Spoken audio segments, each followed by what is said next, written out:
ഒപ്പം നമ്മുടെ പിടക്കോഴി ചെറിയൊരു കോലോട് കൂടി നേരം പിടിപ്പിച്ചു.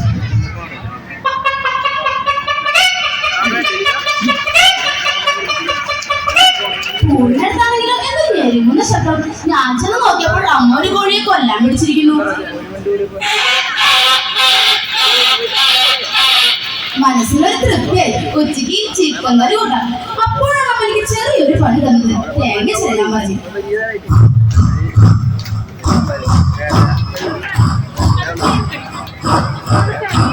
ആ സമയത്ത് വീടിനടുത്തുള്ള കടയിൽ തീ പിടിച്ചു. ആകെ ബഹളം. അപ്പൊ തന്നെ ഫയർഫോഴ്സ് എത്തിയില്ലോ.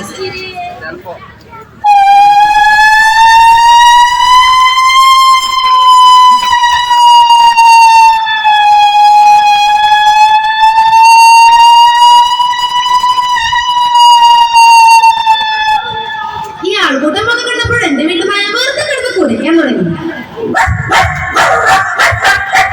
എനിക്കാണെങ്കിലോ എന്നെ കുരയ്ക്കിന് തീരെ ഇഷ്ടമായില്ല.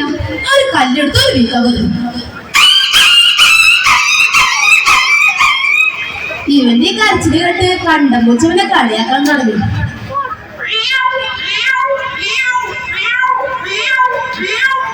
അച്ഛൻപൂച്ച കളിയാക്കുന്നുണ്ട്. കുട്ടിപ്പൂച്ചക്കും പട്ടിയോട് എന്താ ദേഷ്യമുണ്ട്. അവരും തുടങ്ങി.